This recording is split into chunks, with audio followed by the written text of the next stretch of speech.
10 tahun aku selalu dihina oleh keluarga suamiku dan mertuaku, hingga suamiku menceraikanku. Namun sekarang ku buat mereka syok dan kena mental.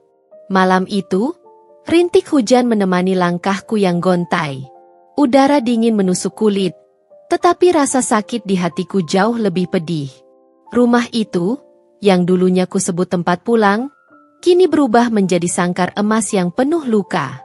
Suamiku, Hendra, telah memutuskan untuk mengakhiri segalanya.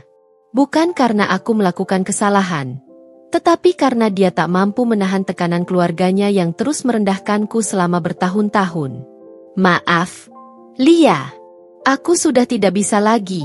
Kata-kata itu masih terngiang jelas di telingaku. Dia mengucapkannya dengan dingin. Seakan 10 tahun yang kami habiskan bersama hanyalah deretan hari kosong tanpa makna. Aku mengingat hari pertama aku masuk ke keluarga Hendra. Sebagai seorang anak yatim piatu, menikahi pria dari keluarga berada seperti dia adalah sebuah anugerah. Setidaknya begitulah yang aku pikirkan. Namun kenyataan berkata lain. Dari awal, ibu mertuaku tidak pernah menyukaiku. Anak seperti kamu, apa yang bisa kamu berikan untuk keluarga ini? Hanya menjadi beban. Suara tajam itu masih membekas, seolah baru saja terdengar tadi pagi. Setiap hari, aku harus menahan penghinaan mereka, dari caraku berpakaian, masakan yang kubuat, hingga kemampuanku mengurus rumah tangga. Semua salah di mata mereka. Namun aku bertahan. Aku bertahan karena cinta. Aku percaya bahwa Hendra mencintaiku. Aku percaya bahwa selama aku terus berusaha, mereka akan menerimaku. Tapi 10 tahun berlalu, dan penghinaan itu tak pernah berhenti. Bahkan, semakin menjadi-jadi. Puncaknya terjadi 2 bulan yang lalu. Saat aku kehilangan pekerjaan karena perusahaan tempatku bekerja bangkrut, ibunya tidak menyia-nyiakan kesempatan untuk menyerangku. Lihat, apa aku tidak bilang? Wanita seperti dia cuma membawa sial. Sekarang kamu harus menghidupi dia sepenuhnya, Hendra. Saat itu, aku melihat wajah Hendra berubah. Entah karena tekanan atau memang dia mulai mempercayai ucapan ibunya. Tetapi sejak hari itu, dia berubah menjadi pria yang berbeda. Kasar, dingin, dan penuh tuduhan. Setiap kali dia pulang, ada saja yang menjadi alasan untuk bertengkar. Dan malam itu, dia akhirnya menyerah. Aku ingin cerai, katanya, tanpa ragu. Aku tidak menangis. Tidak saat itu. Tidak di hadapannya. Aku hanya mengemas barang-barangku dalam diam, meninggalkan rumah itu tanpa menoleh ke belakang. Di luar, hujan deras mengguyur tubuhku, tetapi aku tetap melangkah, membawa luka dan kehancuran yang hanya aku yang tahu seberapa dalam. Hari-hari setelah perceraian itu adalah neraka. Aku tidak punya siapa-siapa. Tanpa keluarga, tanpa rumah, tanpa pekerjaan. Aku tinggal di kamar kecil yang kusam, mencoba mencari cara untuk bangkit. Tapi dunia seakan tidak memberiku kesempatan. Aku melamar pekerjaan kemana-mana, tetapi selalu ditolak. Ada malam-malam di mana aku hanya bisa menangis, meratapi nasibku yang seakan tak berujung. Namun, di saat aku hampir menyerah, aku bertemu seseorang. Namanya Maya. Dia adalah teman semasa kuliah yang kebetulan bertemu denganku di sebuah pasar malam. Saat melihatku, dia langsung tahu bahwa aku sedang berada di titik terendah dalam hidupku. Tanpa banyak bicara, dia mengajakku tinggal di rumahnya. Ini bukan akhir, Lia.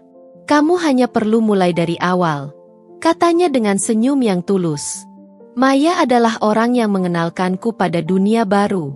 Dia bekerja di sebuah perusahaan startup yang sedang berkembang pesat. Awalnya, aku hanya bekerja sebagai asisten administrasi, tetapi aku menggunakan kesempatan itu untuk belajar sebanyak mungkin.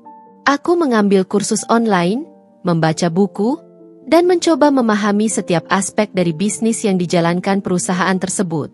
Tidak butuh waktu lama bagiku untuk menunjukkan potensiku. Dalam waktu 3 tahun, aku berhasil naik jabatan menjadi manajer.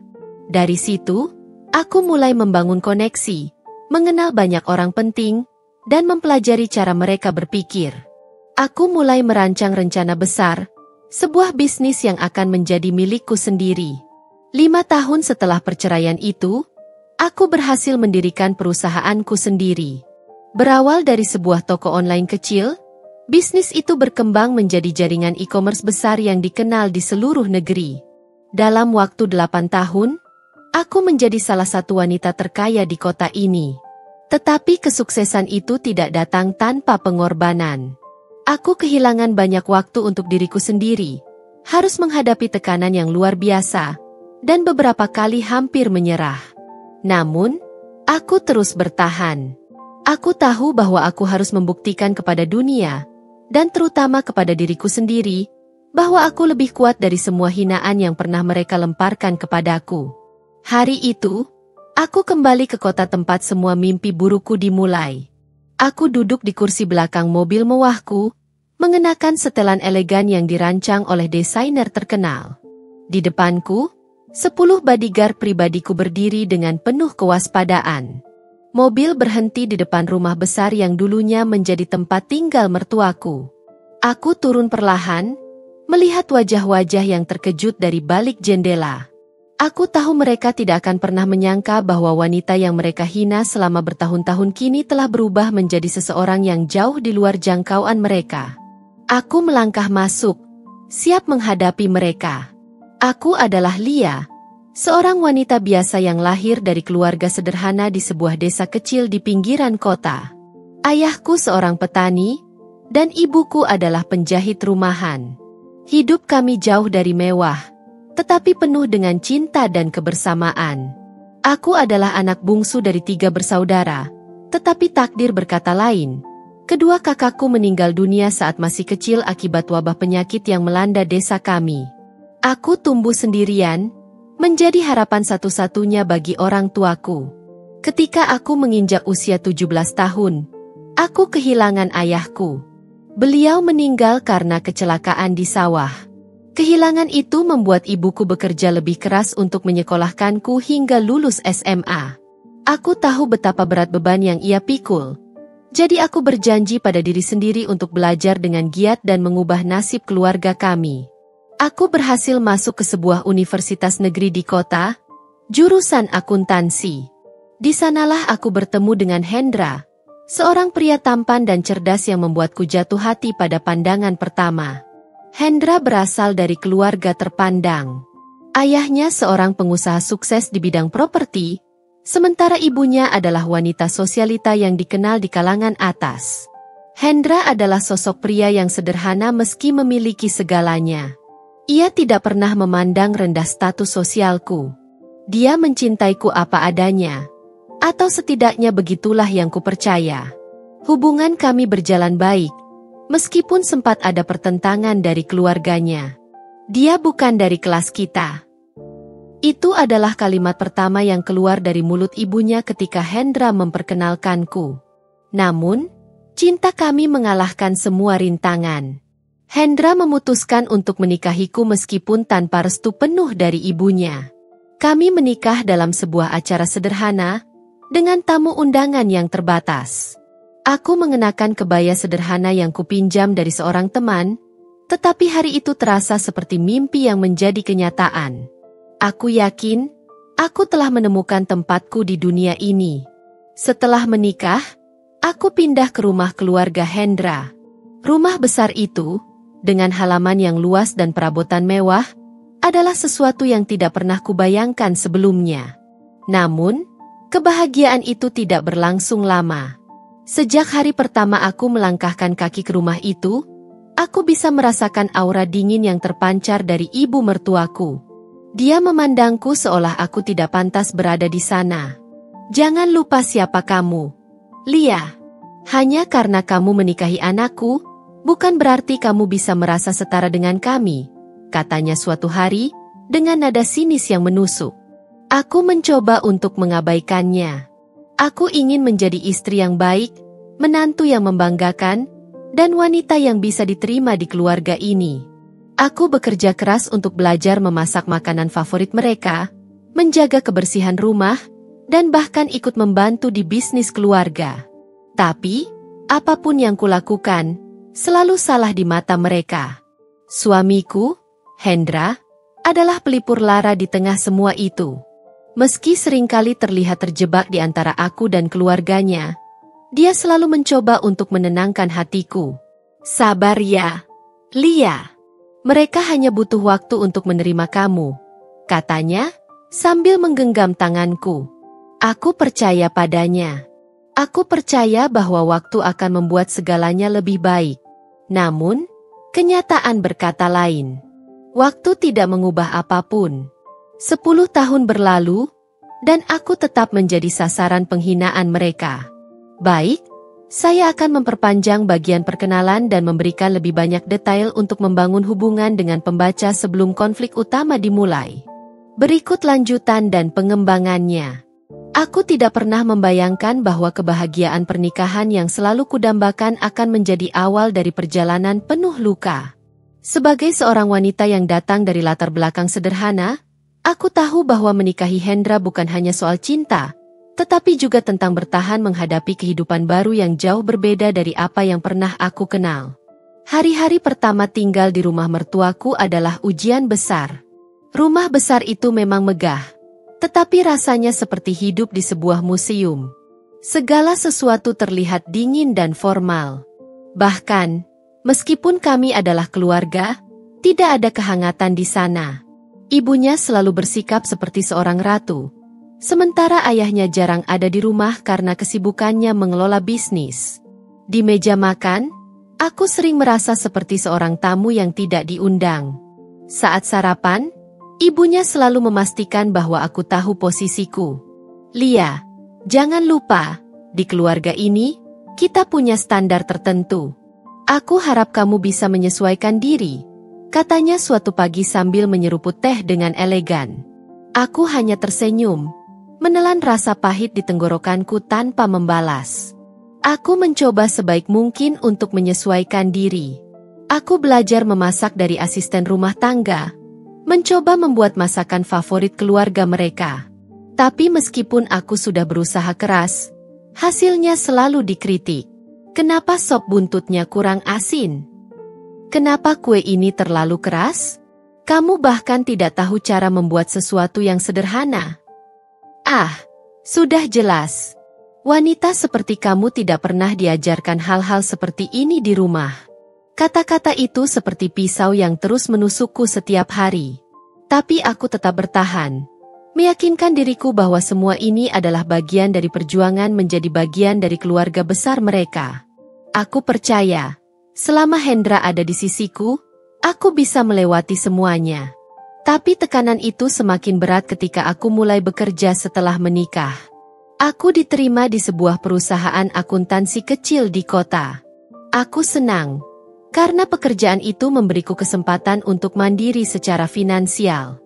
Namun, pekerjaan itu juga menjadi alasan baru bagi ibu mertuaku untuk merendahkanku. Lihat, Hendra, istrimu bekerja di perusahaan kecil seperti itu. Apa gunanya? Bukannya membantu keluarga, dia malah memalukan nama kita. Kenapa kamu tidak menyuruhnya berhenti saja? Kata ibunya suatu malam ketika kami makan malam bersama. Aku menatap Hendra, berharap dia akan membelaku. Tapi yang kulihat hanyalah wajahnya yang lelah. Dia tidak mengatakan apapun. Setelah makan malam selesai, aku mendekatinya di kamar. Kenapa kamu tidak membelaku, Hendra? Tanyaku lirih. Aku hanya tidak ingin memperkeruh suasana. Lia, kamu tahu, ibuku memang seperti itu. Jangan terlalu dimasukkan ke hati, jawabnya dengan nada datar. Aku tahu dia lelah dengan pertentangan di antara kami, tetapi sikapnya yang pasif mulai membuatku merasa sendirian. Aku mulai merasakan bahwa pernikahan ini bukanlah tentang dua orang yang saling mendukung, tetapi tentang aku yang terus-menerus berjuang sendiri. Setiap kali ada acara keluarga, aku harus menghadapi tatapan merendahkan dari saudara-saudaranya yang lain. Sepupu-sepupunya yang menikahi wanita dari keluarga terpandang sering menggunakan aku sebagai bahan perbandingan. Kenapa kamu tidak seperti Nina? Dia selalu tampil elegan, Selalu tahu cara bersikap di depan orang banyak, kata salah satu tantenya. Aku tersenyum kecil sambil menahan air mata. Aku tidak tahu apa lagi yang harus kulakukan untuk membuat mereka menerima aku. Aku bekerja keras di kantor, berusaha menjadi istri yang baik di rumah. Tetapi sepertinya tidak ada yang cukup. Yang membuat semuanya semakin sulit adalah ketika aku mulai melihat perubahan pada Hendra. Dia tidak lagi perhatian seperti dulu. Jika dulu dia selalu memegang tanganku dan membisikkan kata-kata penyemangat, kini dia lebih sering pulang terlambat, terkadang tanpa alasan yang jelas. Kerjaan di kantor sedang banyak, Lia, katanya singkat setiap kali aku bertanya. Aku ingin percaya padanya. Tetapi ada sesuatu di dalam hatiku yang merasa bahwa hubungan kami tidak lagi sama seperti dulu. Aku merasa semakin terasing di rumah yang seharusnya menjadi tempatku berlindung. Namun, aku tetap bertahan. Aku selalu berkata pada diriku sendiri bahwa ini adalah bagian dari perjalanan panjang sebuah pernikahan.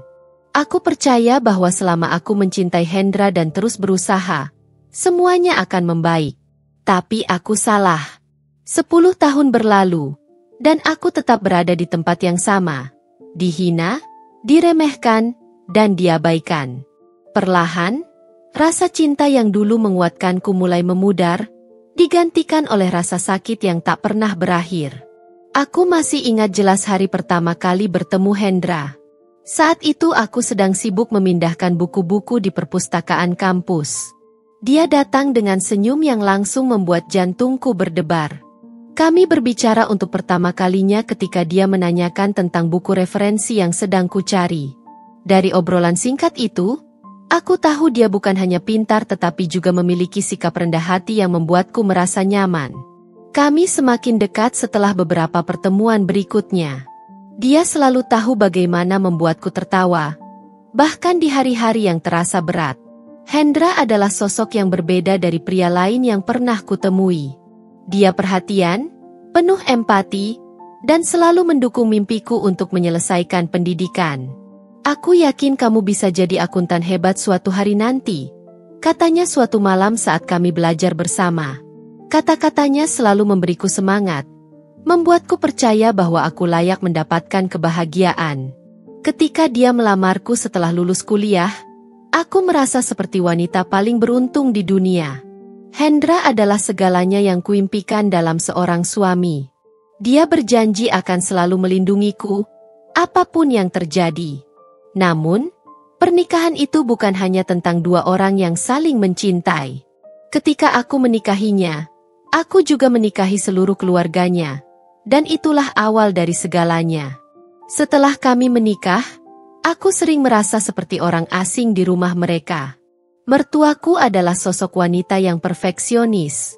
Segala sesuatu harus dilakukan sesuai dengan keinginannya, dan siapapun yang melanggarnya akan menjadi sasaran kemarahannya. Aku mencoba untuk tidak mempermasalahkan itu, berpikir bahwa dia hanya butuh waktu untuk menerima kehadiranku. Tapi waktu berjalan, dan sikapnya tidak pernah berubah. Setiap pagi, aku bangun lebih awal untuk membantu di dapur. Aku memasak dengan hati-hati, memastikan setiap masakan sesuai dengan selera mereka. Tapi selalu ada yang salah. Telurnya terlalu matang. Apa kamu tidak bisa memasak telur setengah matang dengan benar? Katanya suatu pagi, sambil memandangku dengan tatapan penuh penilaian. Aku tersenyum kecil, berusaha menahan perasaan. Maaf, Bu. Saya akan memperbaikinya. Tapi permintaan maafku tidak pernah cukup.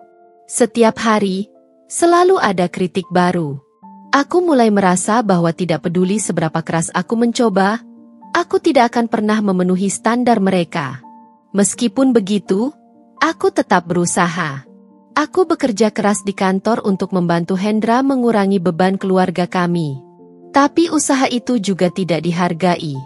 Kalau kamu tidak bisa memberikan sesuatu yang besar, lebih baik berhenti saja.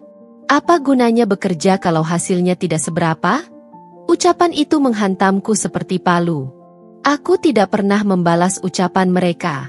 Aku hanya menunduk dan melanjutkan hidupku seperti biasa, berpura-pura bahwa semuanya baik-baik saja. Di malam hari, Ketika Hendra sudah pulang kerja, aku sering duduk di sampingnya dan mencoba menceritakan perasaanku. Tapi dia hanya menghela napas. Lia, tolong jangan buat aku memilih antara kamu dan keluargaku. Aku hanya ingin semua ini berjalan damai, katanya dengan nada lelah. Aku merasa kehilangan seseorang yang dulu selalu menjadi tempatku bersandar. Hari-hari berlalu, dan aku mulai kehilangan diriku sendiri. Aku bukan lagi Lia yang penuh semangat dan percaya diri. Aku hanya menjadi bayangan dari diriku yang dulu. Seorang istri yang terus berusaha menyenangkan semua orang, meskipun tidak ada yang menghargainya. Namun, aku tetap bertahan. Aku bertahan karena aku mencintai Hendra, dan aku percaya bahwa cinta itu cukup untuk membuatku kuat. Tapi seiring waktu, aku mulai meragukan keyakinan itu. 10 tahun berlalu, dan aku tetap berada di posisi yang sama. Tidak dihargai, tidak diakui, dan perlahan-lahan dilupakan. 10 tahun bukan waktu yang singkat untuk bertahan dalam situasi seperti ini. Dalam hati, aku sering bertanya-tanya, mengapa aku masih di sini? Mengapa aku masih berusaha mencintai seseorang yang semakin lama semakin menjauh dariku? Puncaknya terjadi pada suatu malam yang tidak akan pernah kulupakan. Saat itu, aku baru saja pulang dari kantor. Hari itu terasa begitu berat karena aku harus menyelesaikan laporan yang terlambat. Ketika sampai di rumah, aku langsung menuju dapur untuk menyiapkan makan malam. Ibunya duduk di ruang tamu dengan tatapan tajam yang langsung membuatku merasa kecil. Lia, kamu benar-benar tidak tahu sopan santun, ya? Pulang kerja bukannya langsung menyapa orang tua, malah sibuk sendiri. Apa kamu tidak diajarkan tata krama di rumahmu dulu? Aku menahan napas, mencoba menguasai diri. Maaf, Bu. Saya tadi langsung ke dapur karena ingin menyiapkan makan malam. Dia mendengus. Alasan saja. Masakanmu juga tidak pernah enak. Mungkin lebih baik kalau kamu berhenti bekerja dan fokus di rumah. Wanita seperti kamu tidak cocok bekerja di luar. Kata-katanya menusuk hatiku, tapi aku tidak membalas. Aku hanya menunduk dan melanjutkan memasak. Saat makan malam, Hendra pulang dengan wajah lelah. Aku menyajikan makanan di meja, berharap dia akan menyadari usahaku. Tapi ketika dia mencicipi sup yang kubuat, ekspresinya berubah. Ini asin banget. Lia, kamu lagi-lagi tidak serius masak, ya? Katanya dengan nada tinggi. Aku terdiam. Air mata sudah menggenang di pelupuk mataku, tapi aku menahannya. Aku sudah mencoba yang terbaik. Hendra, maaf kalau tidak sesuai selera. Namun, Hendra tidak berhenti di situ. Kamu ini kenapa sih? Sudah kerja hasilnya tidak seberapa, di rumah juga tidak bisa diandalkan. Aku capek. Lia, aku capek pulang ke rumah dan harus menghadapi ini semua. Itu adalah pertama kalinya dia berkata seperti itu di depanku. Di depan ibunya, di depan saudara-saudaranya yang lain. Mereka semua hanya diam, tapi aku tahu mereka menikmati pemandangan itu.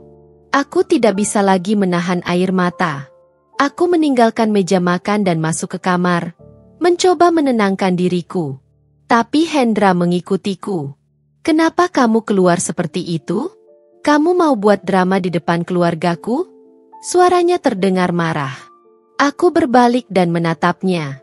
Hendra, aku sudah bertahan 10 tahun. 10 tahun aku mencoba menjadi istri yang baik, menantu yang baik, tapi tidak ada yang pernah cukup. Bahkan kamu sekarang ikut menghina aku. Apa yang kamu mau dariku? Dia menggelengkan kepala. Aku tidak menghina kamu, Lia. Aku hanya jujur. Mungkin kita memang salah dari awal. Kamu tidak cocok dengan keluargaku, dan aku tidak tahu apakah aku masih bisa melanjutkan ini. Hatiku terasa seperti dihantam palu. Apa maksudmu, Hendra? Tanyaku dengan suara bergetar. Dia terdiam sejenak, lalu berkata dengan nada pelan tapi penuh kepastian. Aku ingin kita berpisah. Lia, aku sudah tidak tahan lagi. Kata-katanya membuatku kehilangan napas. Selama ini, aku bertahan karena aku percaya bahwa dia adalah rumahku, bahwa kami bisa melewati semua ini bersama. Tapi sekarang, dia sendiri yang ingin menghancurkan semuanya. Aku tidak berkata apa-apa. Aku hanya menatapnya, berharap dia akan berubah pikiran. Tapi dia tidak bergeming. Dia meninggalkanku sendirian di kamar, dengan hati yang hancur berkeping-keping. Keesokan harinya, Hendra mengajukan gugatan cerai. Ibunya terlihat puas, seperti akhirnya memenangkan perang yang selama ini dia jalani diam-diam. Aku keluar dari rumah itu dengan hanya membawa koper kecil dan segunung luka di hati. Aku kembali ke rumah ibuku, tempat di mana aku merasa lebih dihargai meskipun tidak ada kemewahan. Di sana, aku menangis sepuasnya. Aku menangis untuk cinta yang telah hilang, untuk mimpi yang telah hancur, dan untuk diriku sendiri yang merasa tidak berharga. Tapi di tengah kesedihan itu, ada sesuatu yang bangkit dalam diriku. Aku tidak akan membiarkan diriku hancur selamanya. Mereka boleh menghancurkan hatiku, tapi mereka tidak akan pernah menghancurkan semangatku. Aku bertekad untuk bangkit, tidak hanya untuk diriku sendiri, tetapi juga untuk menunjukkan kepada mereka bahwa aku lebih dari apa yang mereka kira. Hari-hari setelah kepulanganku ke rumah ibu adalah hari-hari penuh dengan kesedihan. Aku merasa kehilangan arah. Setiap sudut rumah ini mengingatkanku pada perjuangan ibuku yang begitu keras untuk membesarkanku sendirian. Kini, aku kembali ke rumah ini dalam keadaan hancur, seperti pecahan kaca yang berserakan. "Lia, kamu harus makan," kata ibu suatu pagi ketika melihatku duduk termenung di ruang tamu. Aku menggelengkan kepala. "Aku tidak lapar, Bu." Ibu menatapku dengan tatapan yang penuh kasih sayang tapi juga kekhawatiran. "Lia, jangan biarkan dirimu tenggelam dalam kesedihan seperti ini. Kamu harus bangkit. Dunia tidak akan menunggu kita untuk selesai menangis." Aku tahu ibu benar, tapi kata-katanya sulit kuterima. Luka di hatiku masih terlalu dalam, dan penghinaan yang kuterima selama bertahun-tahun masih terngiang-ngiang di kepalaku. Tapi suatu malam, ketika aku duduk sendirian di kamar, aku teringat sesuatu. Aku teringat janji yang pernah kubuat pada diriku sendiri. Janji untuk mengubah nasibku dan memberikan kehidupan yang lebih baik untuk keluargaku. Aku menghabiskan waktu berhari-hari untuk merenung. Di antara semua kehancuran ini, ada satu hal yang masih kumiliki, diriku sendiri. Aku sadar, tidak ada yang bisa menyelamatkanku kecuali aku sendiri. Aku memulai dengan langkah kecil. Aku menghubungi seorang teman lama, Siska, yang dulu bekerja di bidang keuangan di Jakarta. Kami berbicara panjang lebar tentang pekerjaannya, dan dia memberiku beberapa saran. "Lia, kamu punya bakat. Jangan sia-siakan. Mulailah dari hal kecil. Aku yakin kamu bisa." Aku mengikuti saran Siska. Dengan tabungan yang masih tersisa, aku mendaftar ke kursus online tentang manajemen keuangan dan investasi. Hari-hariku mulai terisi dengan belajar, membaca, dan memperbaiki diri. Setiap pagi, aku bangun lebih awal untuk membuat jadwal belajar, dan setiap malam, aku mencatat semua yang kupelajari. Awalnya sulit. Ada banyak hal yang tidak kupahami, dan aku sering merasa ingin menyerah. Tapi setiap kali rasa putus asa itu muncul, aku mengingat semua penghinaan yang pernah kuterima. Aku tidak akan membiarkan diriku kalah. 1 tahun berlalu, dan hasil dari kerja kerasku mulai terlihat. Aku berhasil mendapatkan sertifikasi di bidang keuangan, dan melalui jaringan yang kukembangkan, aku mendapat pekerjaan di sebuah perusahaan investasi kecil. Dari sana, aku mulai belajar lebih banyak tentang dunia bisnis dan investasi properti. Aku tidak hanya berhenti di situ. Dengan bantuan beberapa kenalan baru, aku mulai berinvestasi kecil-kecilan. Aku membeli properti di pinggiran kota yang harganya masih terjangkau, memperbaikinya, lalu menjualnya kembali dengan harga lebih tinggi. Bisnisku mulai berkembang, dan aku mulai mendapatkan penghasilan yang jauh lebih besar daripada sebelumnya.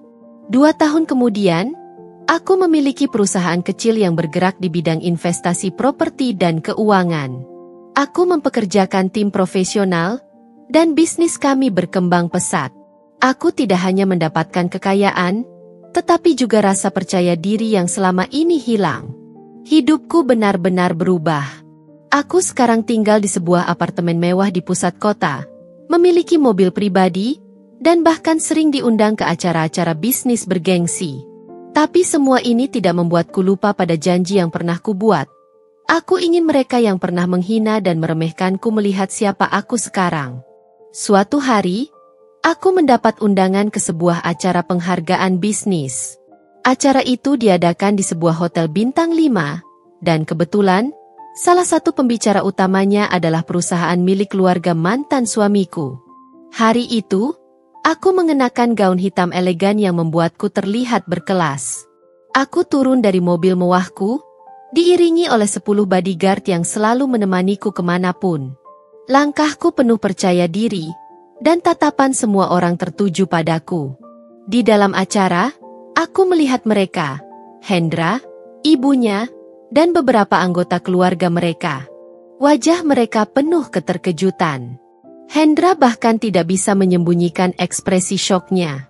Dia menatapku seolah-olah dia tidak percaya bahwa wanita yang pernah dia tinggalkan kini telah berubah menjadi seseorang yang begitu berkuasa.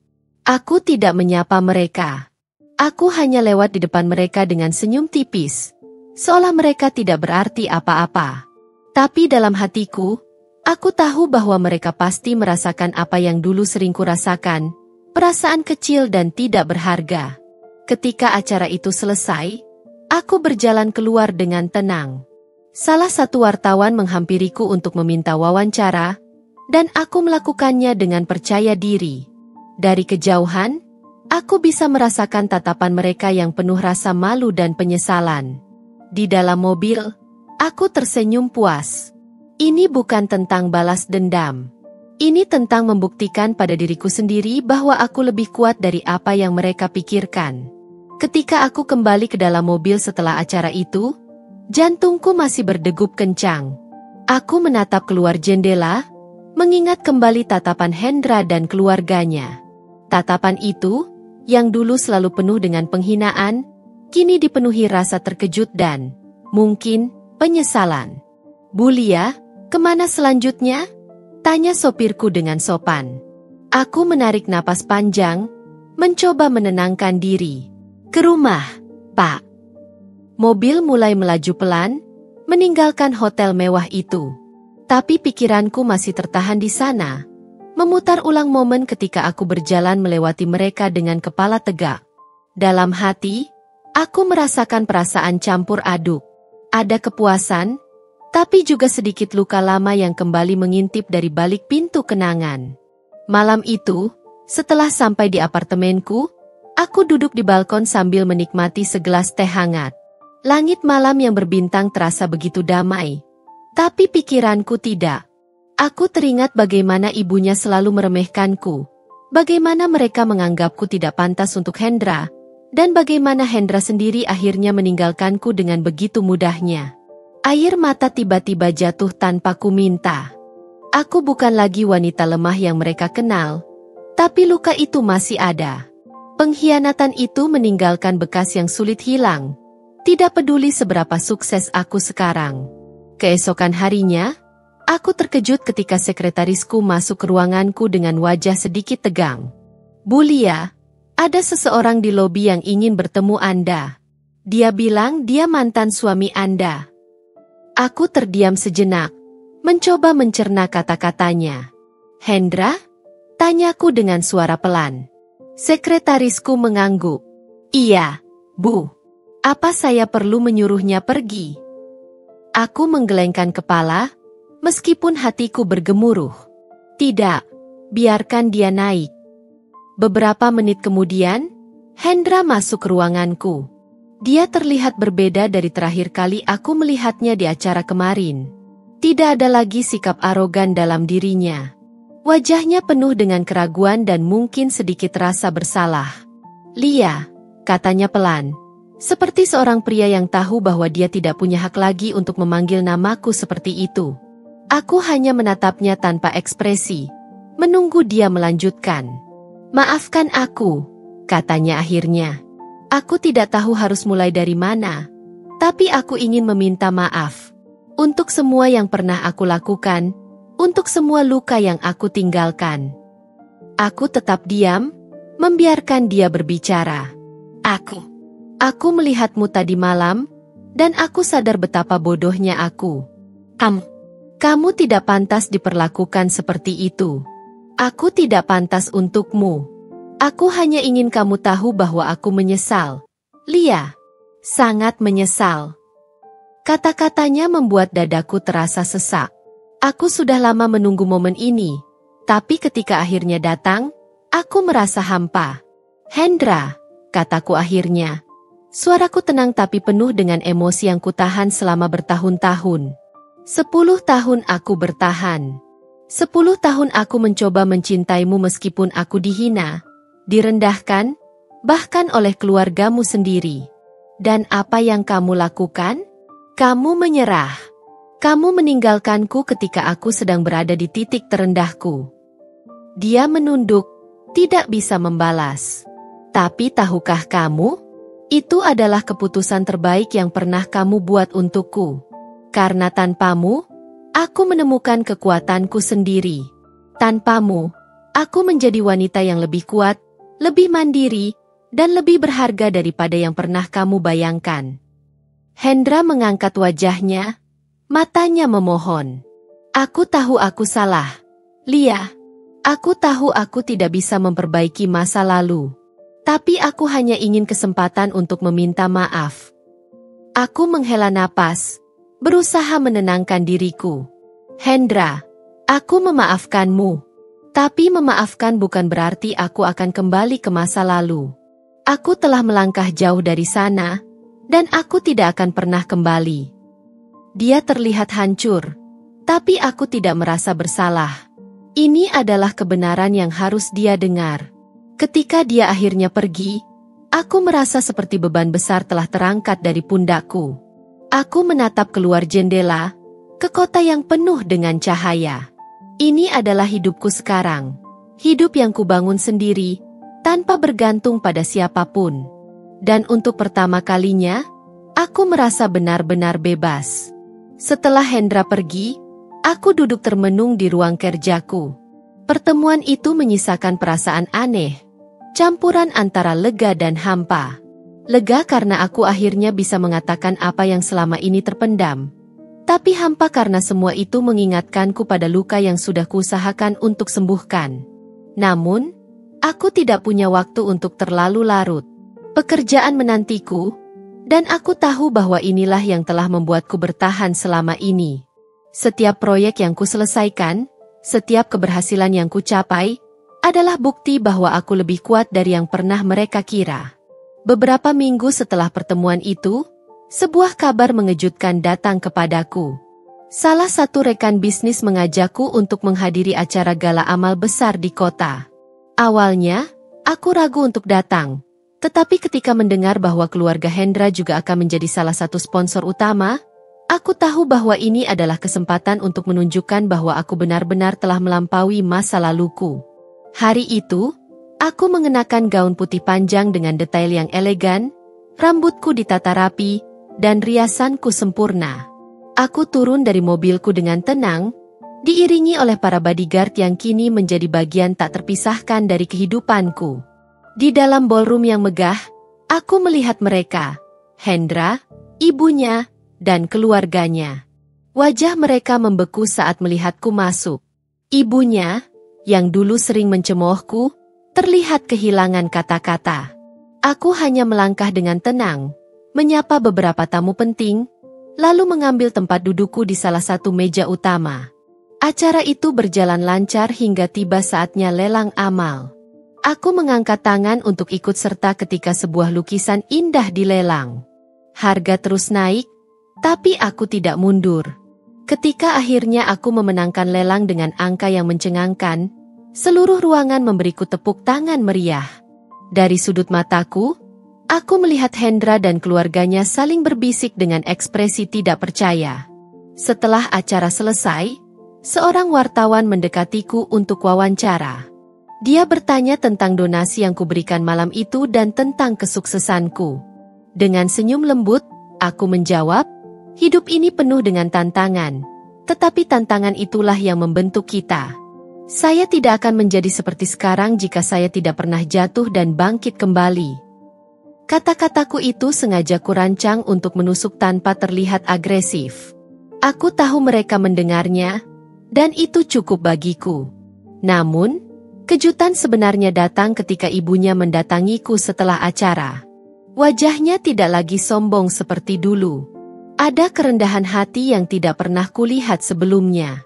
"Lia," katanya pelan, suaranya bergetar. Aku ingin minta maaf.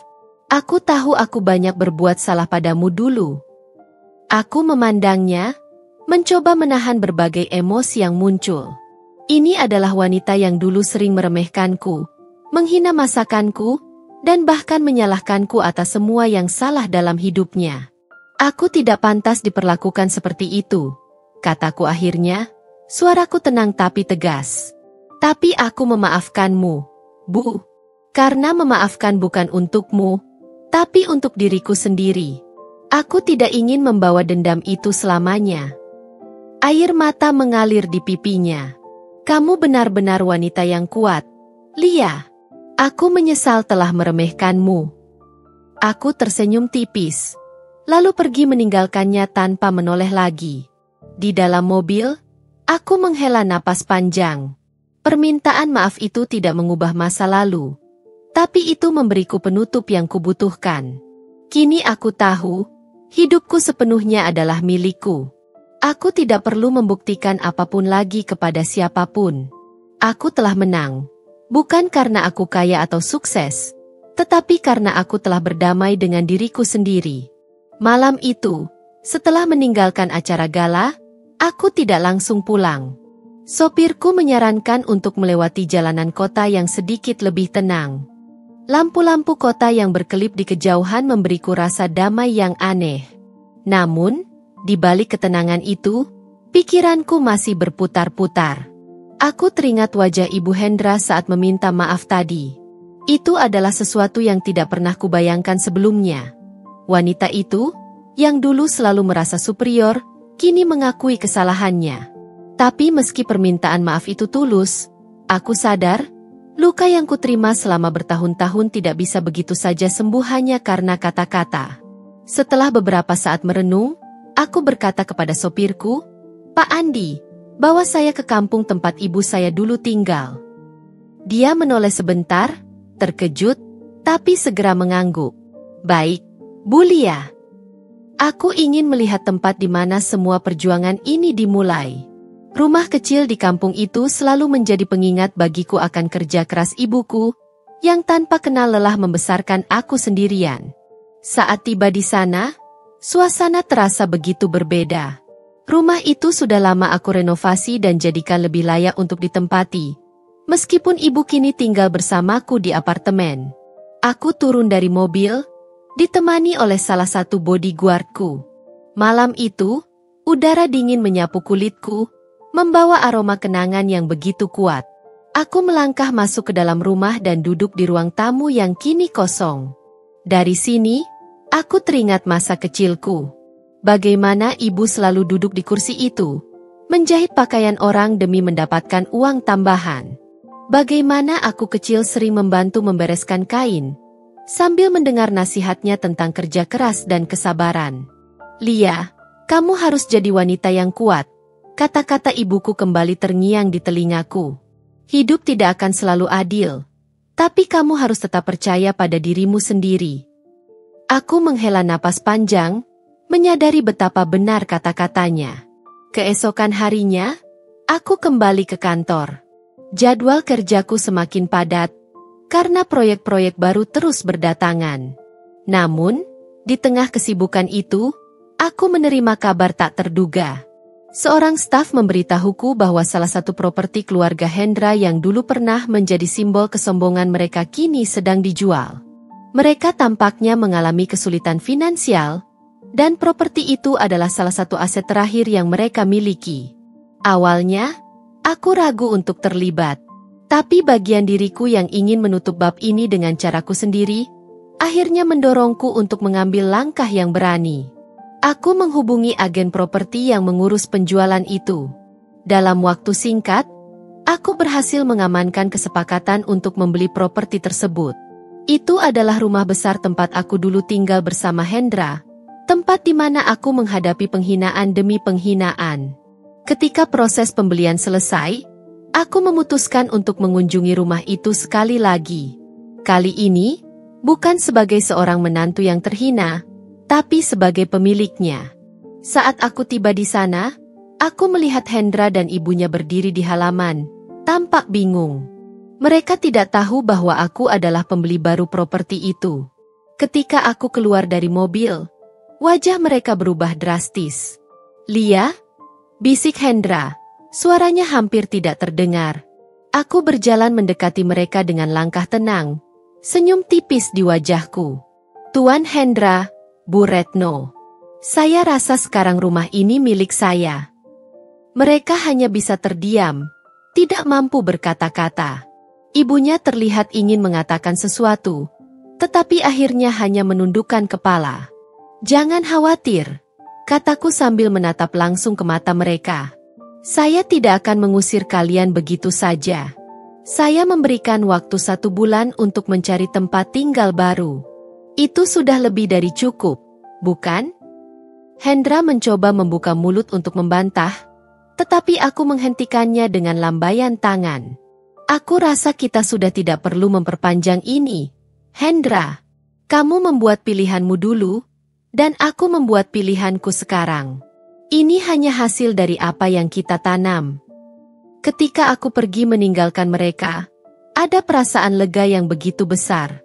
Ini bukan tentang balas dendam. Ini adalah penutup bagi bab dalam hidupku yang selama ini terus menghantuiku. Beberapa minggu kemudian, aku mendengar bahwa Hendra dan keluarganya pindah ke sebuah rumah kecil di pinggiran kota. Hidup mereka jauh dari kemewahan yang dulu mereka nikmati. Tapi aku tidak ingin terlalu memikirkan mereka lagi. Fokusku adalah pada hidupku sendiri dan bagaimana aku bisa terus berkembang. Aku sadar, perjalanan ini adalah milikku. Dan meskipun masa lalu penuh dengan luka, itu juga menjadi bagian dari kekuatan yang membentukku hari ini. Sebulan berlalu sejak aku membeli rumah besar itu. Kabar mengenai keluarga Hendra yang kini tinggal di rumah sederhana di pinggiran kota menyebar di lingkaran sosial mereka. Aku tidak bermaksud menciptakan drama, tapi entah bagaimana, cerita tentang perubahan nasib mereka menjadi bahan perbincangan, namun drama baru segera muncul. Suatu pagi, sekretarisku mengetuk pintu ruanganku dengan wajah sedikit tegang. "Bu Lia, maaf mengganggu," katanya. "Ada seorang wanita bernama Bu Retno yang ingin bertemu. Dia bilang ini penting." Aku berhenti mengetik. "Ibunya Hendra?" tanyaku, memastikan sekretarisku mengangguk. Aku menarik napas panjang. Bagian dari diriku ingin menolak, tapi rasa penasaran akhirnya menang. "Bawa dia masuk," kataku sambil berusaha menjaga ketenangan. Beberapa saat kemudian, Bu Retno masuk ke ruanganku. Penampilannya jauh berbeda dari sosok yang kukenal dulu. Dia tampak lebih tua, dengan wajah yang menunjukkan kelelahan. Ketika dia duduk di kursi di depanku, aku bisa merasakan beban yang dia bawa. "Lia," katanya pelan, tanpa basa-basi.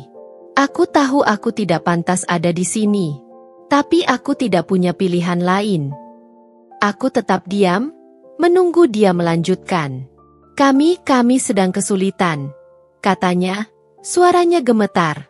"Hendra kehilangan pekerjaannya, dan aku tidak tahu harus bagaimana. Rumah yang kami tinggali sekarang hampir tidak layak." Aku menatapnya dengan tenang. Dulu, dia adalah wanita yang selalu memandangku rendah. Kini, dia duduk di depanku, memohon. "Lia, aku tahu aku telah berbuat salah padamu. Banyak sekali salahku. Tapi aku seorang ibu, Dan aku hanya ingin membantu keluargaku. Tolonglah kami, Lia. Aku menarik napas dalam-dalam, mencoba mengendalikan emosi yang berkecamuk. Bu Retno, kataku akhirnya. Suaraku tenang tapi penuh makna. Saya menghormati keberanian Anda untuk datang ke sini. Tapi izinkan saya mengingatkan sesuatu. Ketika saya berada di posisi yang sulit, Anda tidak hanya meninggalkan saya, tapi juga memperlakukan saya seperti tidak berarti apa-apa. Sekarang, Anda meminta bantuan saya. Dia menundukkan kepalanya, air mata mulai mengalir di pipinya. Aku tahu, Lia. Aku tahu aku tidak pantas meminta ini. Tapi aku tidak tahu harus kemana lagi. Hendra tidak mau mencari pekerjaan yang lebih baik, dan suamiku dia sudah tidak peduli lagi. Kata-katanya membuatku merenung sejenak. Sebagai manusia, aku ingin bersikap adil. Tapi sebagai seseorang yang pernah terluka begitu dalam oleh mereka, aku tidak bisa begitu saja melupakan semua yang terjadi. Bu Retno, kataku akhirnya, saya akan membantu Anda, tapi dengan syarat. Ini bukan tentang balas dendam, tapi saya ingin Anda dan keluarga Anda belajar sesuatu dari semua ini. Dia mengangguk dengan penuh harap. Apapun, Lia, apapun yang kamu minta. Saya akan memberikan pekerjaan untuk Hendra di salah satu perusahaan afiliasi saya. Gajinya cukup untuk memenuhi kebutuhan dasar keluarga Anda. Tapi ini tidak gratis. Dia harus bekerja keras, dan dia tidak akan mendapatkan perlakuan istimewa. Mata Bu Retno melebar, seolah tidak percaya dengan apa yang baru saja kudengar. Saya juga akan membantu Anda mencari tempat tinggal yang lebih layak, lanjutku. Tapi setelah itu, Anda harus berdiri di atas kaki Anda sendiri. Saya tidak akan terus-menerus membantu jika Anda tidak berusaha. Dia menangis, berterima kasih berulang kali. Tapi di balik itu, aku tahu bahwa ini bukan tentang mereka.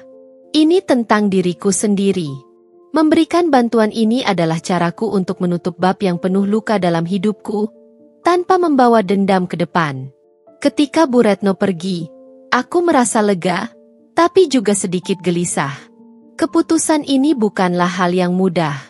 Aku tahu, akan ada konsekuensi dari pilihanku dan benar saja, konflik baru segera muncul. Beberapa hari kemudian, aku menerima panggilan telepon dari Hendra.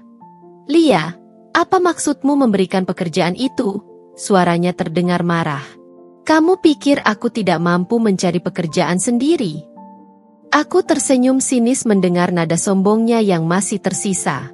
Hendra, aku hanya memberikan kesempatan. Jika kamu merasa tidak butuh, kamu bebas untuk menolaknya. Dia terdiam sejenak sebelum menjawab, aku akan menerima pekerjaan itu. Tapi aku tidak melakukannya untukmu. Aku hanya mengangguk, meskipun dia tidak bisa melihatnya. Baiklah, jangan kecewakan ibumu, Hendra. Panggilan itu berakhir, tapi aku tahu cerita ini belum selesai. Seminggu berlalu setelah percakapan terakhir dengan Hendra, dan aku mulai merasakan ketegangan yang tak terhindarkan. Meskipun aku sudah memberikan mereka kesempatan, aku tahu bahwa ini adalah ujian bagi mereka, dan juga bagi diriku sendiri. Setiap kali aku melihat Bu Retno, ada rasa tidak nyaman yang muncul. Seolah-olah aku hanya dijadikan alat untuk menyelamatkan mereka dari kehancuran mereka sendiri. Tapi di sisi lain, aku tahu ini adalah keputusan yang harus aku ambil, demi menjaga harga diriku. Pagi itu, aku terbangun dengan perasaan cemas. Proyek besar yang aku kerjakan selama berbulan-bulan akhirnya mencapai tahap final. Tetapi, perasaan itu tidak mengalahkan rasa khawatir yang mendalam terhadap Hendra. Aku tahu, meskipun dia bekerja keras, ada sesuatu yang salah. Aku bisa merasakannya. Keluarga itu tak akan begitu saja berubah hanya karena sedikit bantuan. Pukul 3 sore, aku menerima pesan dari Bu Retno. Lia, kita perlu bicara. Hendra, dia hampir terlibat dalam masalah besar. Jantungku langsung berdegup kencang. Aku menekan tombol panggilan tanpa berpikir panjang. Bu Retno, Apa maksudnya? Dia mencoba untuk memanipulasi klien penting di perusahaan tempat kamu memberinya pekerjaan. Aku tidak tahu harus bagaimana lagi. Lia, jawab Bu Retno dengan suara yang terdengar putus asa. Aku terdiam beberapa detik, mencerna kata-katanya. Dia mencoba menipu klien? Ya, dia kira aku tidak tahu, tapi aku mendengarnya. Hendra ingin mencoba jalan pintas dan menggunakan cara-cara curang untuk mendapatkan lebih banyak uang. Aku takut kalau ini akan merusak semuanya. Aku merasa dunia seakan runtuh di sekitarku. Aku sudah memberikan mereka kesempatan, aku sudah mencoba untuk membantu. Tapi kenyataannya Hendra tetaplah Hendra, pria yang dulu meninggalkanku dengan begitu mudah. Kini, aku bisa merasakan bagaimana tindakan ceroboh dan egoisnya kembali menghancurkan segalanya. Aku menutup telepon dengan tangan gemetar dan bergegas menuju perusahaan tempat Hendra bekerja. Tentu saja, aku tidak bisa membiarkan ini berlalu begitu saja. Ini adalah kesalahan yang harus segera diselesaikan, dan aku tahu hanya ada satu cara untuk melakukannya. Sesampainya di sana, aku langsung masuk ke ruang direktur. Aku memanggil kepala HRD untuk menemui aku segera. Beberapa menit kemudian, aku bertemu dengan kepala bagian yang bertanggung jawab atas seluruh karyawan. Lia, ada apa? Tanyanya dengan wajah terkejut melihatku datang begitu mendadak. Ada sesuatu yang harus kita bahas tentang Hendra, kataku tanpa basa-basi. Dia mencoba menipu klien kita. Aku ingin kamu segera melakukan tindakan. Raut wajahnya berubah serius. Apa? Kami tidak tahu tentang ini. Apakah Anda yakin? Ya, saya yakin. Pastikan dia diberhentikan segera. Dia tidak membantah dan segera menghubungi pihak terkait untuk memulai proses pengusulan pemecatan. Namun, sebelum semuanya selesai, aku mendapat pesan lain. Pesan dari Hendra, yang meminta untuk bertemu denganku. Aku merasa seluruh tubuhku kaku. Aku tahu ini adalah titik puncak dari semua yang sudah terjadi. Aku tidak bisa mundur lagi. Dengan perasaan berat, aku pergi menemui Hendra di sebuah kafe yang sering kami kunjungi saat masih bersama. Wajahnya tampak lelah, dengan ekspresi yang tidak biasa, seolah ia tahu bahwa segala sesuatunya akan berakhir. Hendra, kataku dengan suara yang tegas, mencoba mengendalikan amarah yang memuncak. Aku sudah mendengar semuanya. Dia menatapku dengan penuh kebingungan dan penyesalan. Lia, aku benar-benar tidak tahu bagaimana aku bisa sampai di titik ini. Aku membuat kesalahan besar. Kesalahan besar? Hendra, kamu mencoba merusak orang lain untuk keuntungan pribadimu. Itu bukan kesalahan besar. Itu pengkhianatan. Suaraku semakin keras, penuh dengan kemarahan yang selama ini terpendam. Dia menundukkan kepalanya, tidak berani menatapku. Aku hanya ingin membuktikan bahwa aku masih bisa berhasil, tanpa bantuan siapapun. Berhasil? Dengan cara curang? Aku tertawa pahit. Tidak, Hendra. Itu bukan berhasil. Itu hanya cara untuk lari dari kenyataan. Kamu sudah cukup merusak semuanya. Kamu meninggalkanku. Kamu merendahkan diriku. Dan kini kamu mencoba untuk merusak orang lain. Tidak, aku tidak bisa membiarkan ini terjadi. Dia mengangkat wajahnya, mencoba menjelaskan, tapi aku sudah tidak ingin mendengarnya lagi.